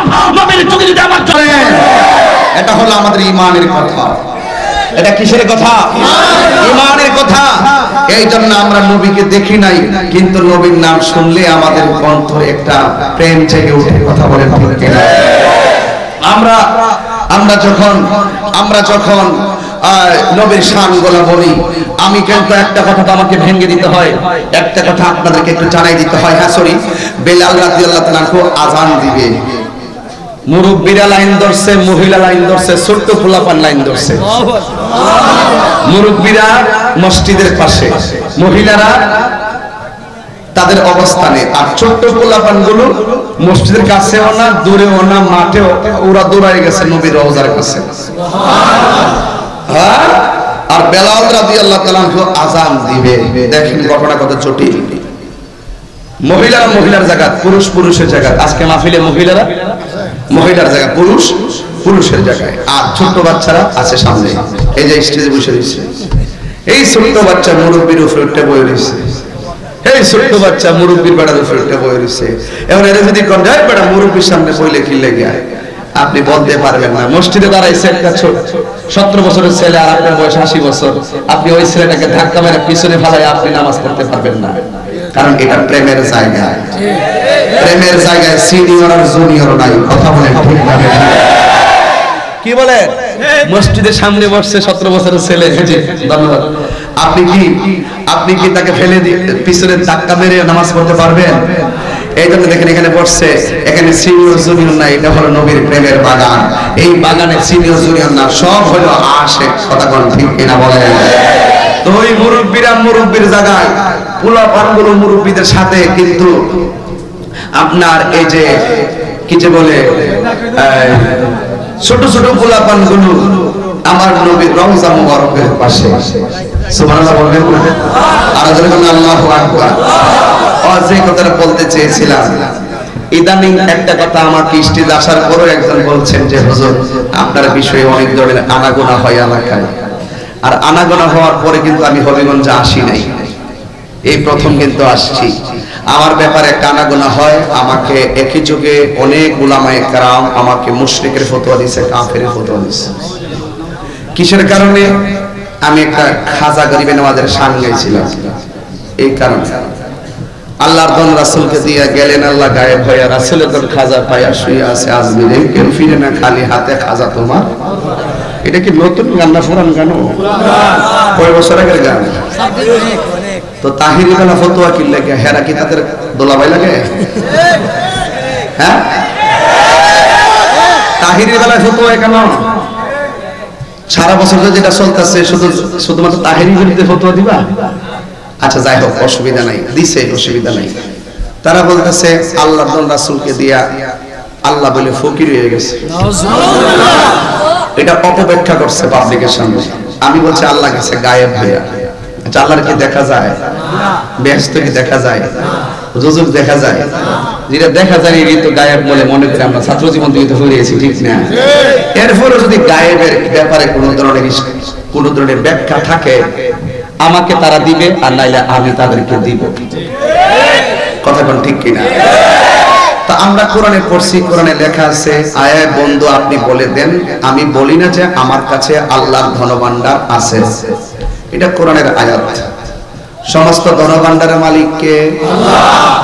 সুস্থ মস্তিষ্কে বলবেন, দালালি করেন না। সমস্ত ধনভাণ্ডারের মালিক কে? আল্লাহ। আচ্ছা, কবি বলছে আল্লাহর ধন স্বীকার করছে, রাসূলকে দিছে, কুদরা দিছে, এটা আল্লাহ জানে। নবী কুদরা পাইছে, এটা নবী জানে। তো আল্লাহর ধন রাসূল পাইছে, এটা এলেম হোক আর ধনভাণ্ডার হোক, পাইছে নিয়ম। এটা আমি বলি না, বুখারী শরীফের হাদিসের মধ্যে আছে, উতিতু মাফাতিহা খাজাইনিল আরদ। রাসূল বলেন আল্লাহ আমাকে জমিনের ধনভাণ্ডার দান করেছেন। তাহলে কবির কথা কি সঠিক যে আল্লাহর ধন রাসূলকে দিয়েছে? কোরআনের যেমন খাজাইন শব্দ ব্যবহার করছে, বুখারী শরীফের শব্দটাও খাজাইন শব্দ ব্যবহার করছে। কিন্তু আমি আশ্চর্য হইলাম, আমি অত্যন্ত মর্মাহত হইলাম, মানুষ জানেন না কিভাবে সত্যকে গোপন করে। একজন বক্তাকে আমি ওই দিন বললাম যে হে মাওলানা সাহেব, আপনি বলছেন আল্লাহর ধন রাসূলকে দিছে, এই মর্মে একটি জয়ীফ হাদিস নাই। এটা চাপাবাজি করছে আর কি, তাহিরিকে ধরতে যায় আর নবীর শান গোপন করে ফেলাইছে। একটা জয়ীফ হাদিস নাকি নাই। পরে আমি এটা ভাবলাম যে নাক্তর্ক করে লাভ নাই, আমি একটু ধরাই দিই। পরে আমি একটা বক্তব্যের মধ্যে স্পষ্ট করে দিছি যে আল্লাহ রাব্বুল আলামিনের হাবিবকে আল্লাহ পাক ধনভাণ্ডারের চাবি সমূহ দিয়েছেন। তো কতটুকু দিয়েছেন সেটা আল্লাহ পাক ভালো জানেন, রাসূল কতটুকু পেয়েছেন আমাদের স্বল্প জ্ঞানে তা বোঝার কোনো ক্যাপাসিটি নাই। এই কথা বলার পরে ওই বক্তা আমার বক্তব্যটা হয়তো দেখছে, দেখতে কি বলতেছে জানেন? আমি আশ্চর্য হয়ে গেছি। দেখতে বলতেছে ওই দিন তো বলছে নবী আল্লাহ ধনভাণ্ডার দিয়েছে, একটা জয়ী হাদিস নাই। আর আমার বক্তব্যটা দেখার পর বলতেছে আল্লাহ 40,000 এরকম জগৎ আছে, এর মধ্যে শুধু জমিনের ধনভাণ্ডারটা দিছে আর অন্য কিছুর ধনভাণ্ডার দিছে না। আমি অবাক হয়ে গেলাম, ওনার নামের আগে আবার মুহাদ্দিসও আছে, অথচ স্পষ্ট আছে আল্লাহর হাবিবকে আল্লাহ পাক আকাশের ধনভাণ্ডার দান করছে। সুবহানাল্লাহ, স্পষ্ট সহিহ হাদিস। এটারে তিনি কেমনে উল্টাইবেন? মুহাদ্দিস সাহেব বলে চাপাবাজি করেন না, এখনো স্বীকার করে ফেলেন নবীর শান সুমহান, নবীজিকে আল্লাহ পাক ধনভাণ্ডারের চাবি সমূহ দিয়েছেন। নবীও বলেছেন ইন্নামা আনা কাসিম ওয়াল্লাহু ইউতি, আল্লাহ আমাকে দেয়, আমি নবী বন্টন করি। সুবহানাল্লাহ। এই বন্টনের ভাগীদার গাউসে পাক হতে পারে, শাহজালাল হতে পারে, খাজা গরিবে নওয়াজ হতে পারে, এটার অন্তর্ভুক্ত সকল আল্লাহ পাকের প্রিয় মাহবুব বান্দাগণ। কথা কোন ঠিক কিনা বলেন? তো এই কথাখান আমি বলার পরে সবাই আমার বিরুদ্ধে ফতোয়া দিয়েছে আর অপব্যাখ্যা করছে কি আল্লাহর রাসূলকে দিয়ে আমি নাকি বলছি আল্লাহ গেছে ফকির হইয়া গায়েব। আমি বলছি গায়েব হইয়া, গায়েব বর্তমানে কি ফকির হয়ে যাওয়া, খালি হয়ে যাওয়া? আল্লাহ যদি যা সৃষ্টি করছে সব যদি নবীরে দিয়া দেয়, আল্লাহ কি খালি হয়ে যাবে? তো এইগুলো ব্যাখ্যা করে নাই, এইগুলো তারা অপব্যাখ্যা করছে। অপব্যাখ্যা করার পরে আমি চ্যালেঞ্জ দিলাম, চ্যালেঞ্জ গ্রহণ করে নাই। দায়িত্বশীল যারা তারা শুধু দায়িত্বহীনতায় আমাকে ফতোয়া দিচ্ছে, কিন্তু দায়িত্বশীলদের কাজ ছিল যে তাহিরি এই শানটা তুমি গাইলা, কিন্তু এটা কেন গাইলা, এটার ভিতরে বিভিন্ন সমস্যা আছে। আমি হয়তো ওনাকে বলতাম যে হুজুর কোন জায়গায় সমস্যা আছে আমাকে ধরিয়ে দেন। আমি কোন 26 বছর আগে কবি কোন ধ্যান নিয়ে কবিতা লেখছে এটা তার ব্যাপার, আমি এটা কোন বিবেক নিয়ে দলিল নিয়ে গাইছি এটা আমার ব্যাপার। তো একজন মানুষের তার কারণ জিজ্ঞাসা না করে ব্যাখ্যা তালাশ না কইরা তারে ফতোয়া দিয়া দেশের ভিতরে আগুন লাগাইছে। আমি এটাও শুনছি হবিগঞ্জ নাকি থানা বরাবর আমাকে হবিগঞ্জ নিষিদ্ধ করার জন্য কাগজপত্র দিয়েছিল। এটা আমার কানের মধ্যে আইসি না কি না, ফারুক সাহেবের লেজ দিয়া কান চুলকায়ও না, এটা স্পষ্ট হবিগঞ্জবাসীকে বলে দিলাম। যারা আমার এই শান নিয়ে ফতোয়াবাজি করো, ফারুক সাহেবের লেজ দিয়া কান খাঁচা বানা। আমি তাহিরি চ্যালেঞ্জ করছিলাম, আমাদের বামন হক সাহেব অনেক সুন্দর কথা বলছেন, এটা হলো দায়িত্বশীলদের কথা। এটা কিসের কথা? দায়িত্বশীলদের কথা। যেমনই হোক উনি ওনার বিষয়টা স্পষ্ট, আমার যে কথাগুলো উনি বুঝতে পেরেছেন। আমি গাইছি কোন কারণে গাইছি, কোন দলিলে গাইছি, আমার কাছে না জিজ্ঞাসা কইরা তারা একই যুগে 60-70 জন আলেম কাফের মুশরিক ফতোয়া দিয়ে আমাকে বয়কট করো, হবিগঞ্জ আসতে দেওয়া হবে না, সুনামগঞ্জে ঢুকতে দেওয়া হবে না। আমি যে লক্ষ লক্ষ লোক নিয়ে গেছি সুনামগঞ্জ মাহফিল করে আসছি, বাধা দেওয়ার পরেও আটকে রাখতে পারলাম না। এগুলা পাবলিক বুঝে, কোনটা হিংসা কোনটা প্রতিহিংসা পাবলিক বুঝে। 26 বছর ধরে যে গান গাইতেছে কারোর বিরুদ্ধে ফতোয়া নাই, তাহির বিরুদ্ধে ফতোয়া দিয়া মনে করছে আমার মানুষে ফালাই দিব। আমি কি তারে ভাগ্য দাওই না বেটা রে, আমি ফালাই দাওই না বেটা। এরপর আমি চ্যালেঞ্জ করছি একটা, আমার আবার উল্টা করে আরেকটা, যদি ফতোয়া স্বামীর এক পৃষ্ঠা পড়তে পারি আমারে বলে এক মিনিট টেকা দিব। তা আমিও সুন্দর করে চ্যালেঞ্জ গ্রহণ করছি। এখন দেখি যার খবর নাই, আড়াই গেছে। আমি হচ্ছে টেহারি জমা দেন, আর ডক্টর আর সৈয়দের সার্টিফিকেট যা আছে, ডক্টর মুক্তর সার্টিফিকেট সব নিয়ে কাফিরুল সরকার সালির কাছে, হুজুর কাছে জমা দেন, আর টেহারিও নিয়ে হুজুর কাছে জমা দেন। আমি শুধু ফতোয়া স্বামী পড়তাম না, আমি ফরাবো।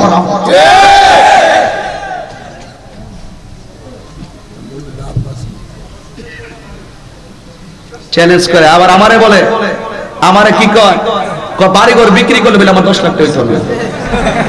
আচ্ছা কোন এটা কি দায়িত্বশীল ব্যক্তির কথা হতে পারে? মানে একটা ফকির হলেও তো তারে তুচ্ছ করতে পারে না, তার কিচ্ছু নাই, তারপরে বলতে পারে না যে তোর কিছু নাই, তুই ফকির। কাহার বাপ নাই, তারে বলা যাবে না তুই বাপ ছাড়া। কাহার মা নাই, তাকে বলা যাবে না তুই মা ছাড়া। মানে দায়িত্বশীলদের কথাই মনে হতে পারে না। উনি কিছু হলেই সরসিনা ফিসাবুল কাফের, মামুনুল হক কাফের, আহমদ শফি কাফের, তাহিরি কাফের, উনি কাফের, মিজান আমার আজহারি কাফের। কাফের ফতোয়া দিতে দিতে দিতে দিতে দিতে দিতে এমন কাফের ফতোয়া দিছে একমাত্র সব কাফের উনি ইমাম না।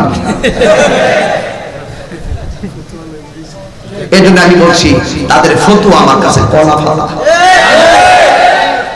আপনারা আমার শান বুঝছেন তো? এত সোজা না পৃথিবীটা। তাহিরি দলিল ছাড়া কথা বলে না। আবারও বলছি, তাহিরি দলিল ছাড়া কথা বলে না। মুখে লাগাম দিয়ে কথা বলতে হবে। তুমি আমাকে দৌড়াইলে মনে রেখো তুমিও পিছে দৌড়তে হবে। কথা বলো ঠিক কিনা? তুমিও দৌড়তে হবে। এই জন্য ওই দৌড়টা কাউরে দেওয়ার আগে চিন্তা করে দৌড়তে, তুমি তার সাথে দুইটা পারবা কিনা। একার জায়গা মতো ঢুকা দিছ, আর জায়গা পাইছিলাম না। সবাই টোকা দিতে দিতে সাইডাল ইসলাম, তাহিরির টোকা দিয়ে সারা এত সহজ না। তাহিরের কিছু বলে বাউল, তুমি একটা ফাউল। দায়িত্বশীল ব্যক্তি দায়িত্বহীন আচরণ করে। সত্য চয়ন যেখানে ব্যাখ্যামূলক, সেখান থেকে নিরন্তর ডেলিভারি।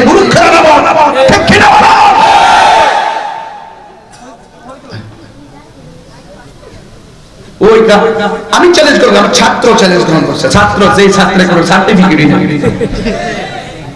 বেয়াদব ছাত্র, যেগুলো ল্যাঙ্গুয়েজ এত নষ্ট। এজন্য আমি বলছি, যে ব্যক্তি স্নেহ করতে জানে না সে সম্মান পাওয়ার অধিকার রাখে না। যেমনই হোক, দায়িত্বশীলদের কথা হবে দায়িত্বশীলদের মতো। আমি আবারও বলছি, আমি কোন ধ্যানে জ্ঞানে আমি শান গাইছিলাম, তারা আমাকে অন্ততপক্ষে যারা আমাকে ফতোয়া দিয়েছে তাদের মধ্যে আমাদের সুন্নি লেভেলদারি যারা ছিল তাদের অনেকে আমার সঙ্গে সুসম্পর্ক ছিল। তারা আমাকে বললো হয়তো যে তুমি এটা কোন ব্যাখ্যায় গাইছো, আমি আমার ব্যাখ্যা দিতাম। যদি আমার ব্যাখ্যাটা কোরআন সুন্নাহর বাহিরে হইতো আমি প্রয়োজন আমার বক্তব্য উল্টো করে নিতাম। কথা কোন ঠিক কিনা বলেন? এটাই তো সত্যিকার ইসলাম প্রেমীদের আমাদের। একটা মানুষের যাচাই বাছাই নাই। এই তোমার বউ একবার বউ ছেড়ে দিছে, কি কইছে জামাই? জামাই কইছে 3 তালাক। কারে কইছে? বউরে কোসালা কয়ে গেছে। ফতোয়া দেলাইছে তালাক। আরে তাকে বলতে হবে তুমি কি বলছো? হ্যাঁ বলছি। এই তুমি শুনছো? শুনছি। এই সাক্ষী কাটা আছে, আসো লিখিত দাও, তারপরে ফতোয়া দাও। এটা হলো দায়িত্বশীলদের কাজ। আজকে তাহিরির বিরুদ্ধে একটা হিউমার হচ্ছে, এখন সবটি ফলাই গেছে।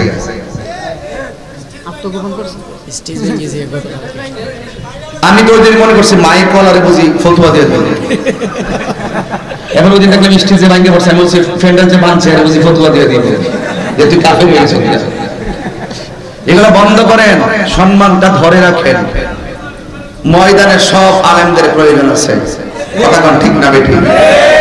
ফতোয়াবাজি বন্ধ করতে হবে। ফতোয়াবাজি করবেন না। আমি বলতে চেয়েছিলাম, সরি আমি আর থাকতে পারতেছি না। আসেন দাঁড়িয়ে নবীর সালাম দেই। ইয়া নবী সালাম, ইয়া রাসূল সালাম আলাইকা, ইয়া হাবিব সালাম। এটা কষ্ট কর।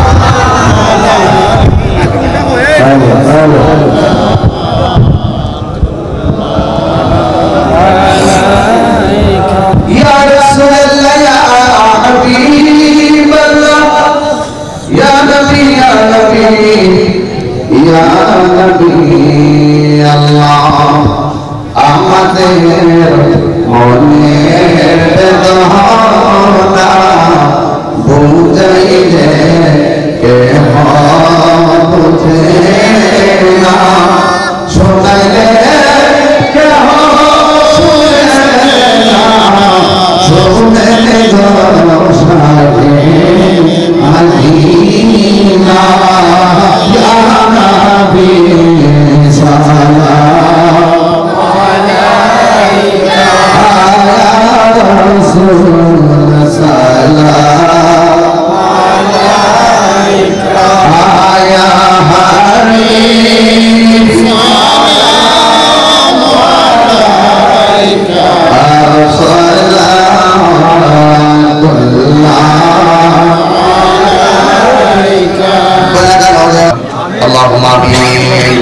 ربنا ظلمنا أنفسنا وإن لم تغفر لنا وترحمنا لنكونن من الخاسرين رب اغفر لي ولوالدي وللمؤمنين يوم يقوم الحساب أي رب العالمين তোমার দরবারে ফরিয়াদ জানাই আল্লাহ এই বহুদা মধ্যবহুলা কৌশিয়াজান মসজিদ কমিটির উদ্যোগে আয়োজিত সুন্নি মহাসম্মেলন তোমার শাহী দরবারে কবুল আর মঞ্জুর করে নাও আয় রব্বুল আলামিন জানি না কার জানে আব্বা নাই আম্মা নাই দাদা নাই দাদি নাই আব্বা আম্মার কবরটাকে জান্নাতের বাগান বানায়া দাও আল্লাহ মেহেরবানি করে মেম্বার সাহেব অসুস্থ আল্লাহ ওনার আপনি শেফা নসিব করে দেন অনেকে বুকে ব্যথা পেটে ব্যথা গ্যাস্ট্রিক ক্যান্সার প্রেসার ডায়াবেটিস হার্টের সমস্যা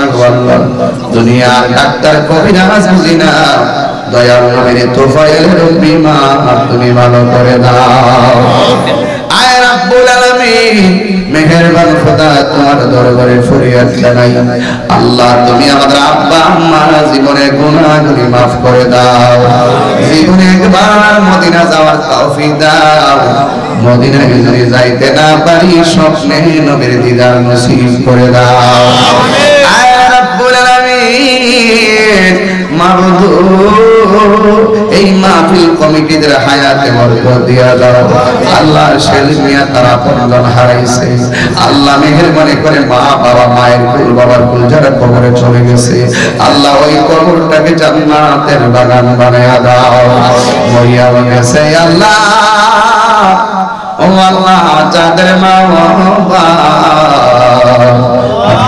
মাফ করো আল্লাহ কবরে রাজা এত মায়া করতে যিনি আমারি সংসারে আজ বুঝিরে শুয়ার কবরে আল্লাহ জীবনে একবার নবীর দিদার নসিব করে দাও আল্লাহ মেহেরবানি করে তুমি আমাদের সবার মা বাবার গুনাহ মাফ করে দাও আল্লাহ মেহেরবানি করি তুমি আমাদেরকে একবার নবীর দিদার নসিব করে দাও এই এলাকার গোরস্থানের কবরের আযাব তুমি maaf করে দাও আল্লাহ আমার সঙ্গে যারা হাত বাড়াইছে বিশেষ করে বাজারের ব্যবসায়ী বন্ধুরা হাত বাড়ায় দিয়েছে আল্লাহ আমার ব্যবসায়ী ভাইদের ব্যবসার মধ্যে বরকত দিয়া দাও আয় রব্বুল আলামিন মেহেরবানি করে তুমি আমাদের সবাইকে maaf করে দাও আমিন وصلى الله تعالى وحبيبي الكريم وعلى الله দেশ বিদেশের সবাই করোনার মহামারী দিয়ে হেফাজত করুন যারা ব্যবসা করে ব্যবসায় বরকত দাও আল্লাহ যারা অভাবে আছে অভাব দূর করে দাও আল্লাহ কবুলার ইসমিয়া সুন্নিয়ত যুবক কাফেলার উদ্যোগে মাহফিল আছে আগামী 29 মার্চ বহুলা মডেল সরকারি বিদ্যালয় মাঠ আল্লাহ আপনি মাহফিলকে কবুল করেন আল্লাহ গো মেহেরবানি করে তুমি আমাদের সবাইকে maaf করে দিও ওয়া সাল্লাল্লাহু তাআলা হাবিবিল কারীম ওয়া আলা আলিহি ওয়া সাহবিহি আজমাইন আমিন আমিন কালিমায়ে তাইয়্যিবা লা ইলাহা ইল্লাল্লাহু মুহাম্মাদুর রাসূলুল্লাহ